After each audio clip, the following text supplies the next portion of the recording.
BJD निलंबित हेले प्रफुल्ल मल्लिक दल विरोधी मंतव्य करागला निलंबित। बिजु जनता दल पक्षर एने प्रेस रिलीज जारी करा जायछि। कामाख्यानगर पूर्वतन विधायक तथा वरिष्ठ नेता हेउछन्ति प्रफुल्ल मल्लिक। दल विरोधी काम पई तांको दलरु निलंबन करिसन्ति बिजु जनता दलर हेडक्वार्टर दायित्व रे थिबा प्रताप जेना।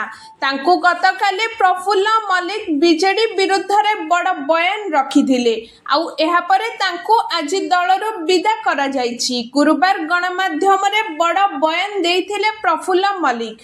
कथारे कथारे कहिथिले जे से एबे बीजेडी रे अछंती किंतु कोनोसी सांगठनिक काम रे जोग देउनाहंती। आगको जदि दल ठीक भाबे न चलिबो तेबे से दलरो दूरेई जिबे बोली कहिथिले प्रफुल्ल।